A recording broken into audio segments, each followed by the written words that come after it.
Africa doesn't make you Afrocentric. You can be a colonized African living in Nigeria.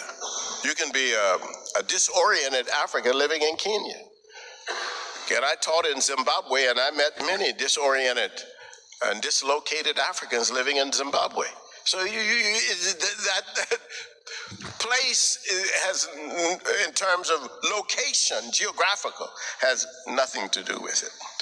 Eurocentricity is a perspective that asserts a particular idea as universal. This is seen in many cultural and political and scientific developments. It creates insanity in Africans who seek to join this model. People like Judge Clarence Thomas, Marina da Silva, Clarence Walker, and so on. Now, let me just tell you what I mean by this. There should be nothing wrong with Eurocentricity, because European people should have ideas, examples, concepts that come out of the European experience. And they do. They should. That's normal. It's a cultural thing. It's the way we develop and so forth. However, what has happened to Eurocentricity is that it has become, in many respects, an imposition on everybody else, as if it is the only way to look at the world. This imposition is an ethnocentric idea. It's an idea that valorizes the European experience above all other experiences and claims, maybe not overtly, but in its actions, that it is universal.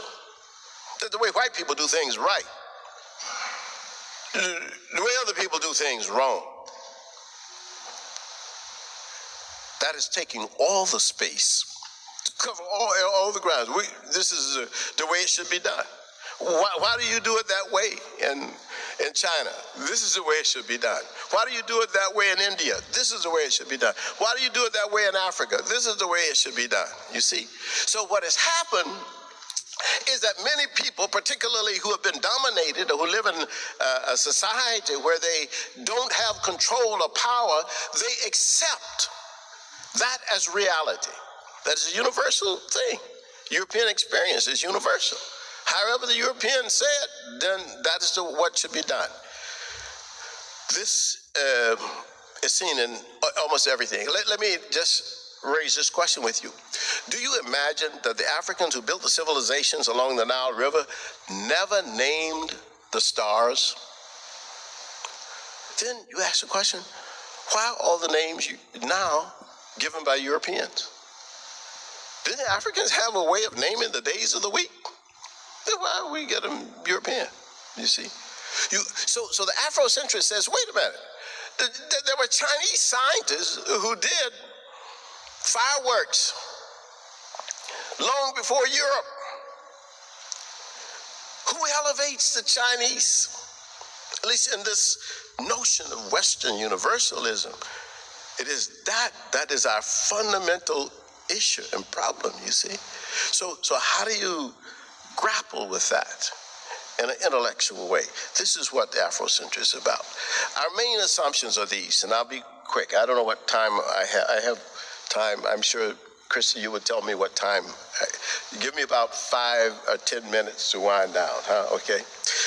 African cultures have certain common elements, and I'll just do these quickly. Ancestral reverence, burial of the dead, extensive greeting behavior, xenophilia, loving of strangers. This is African cultural form.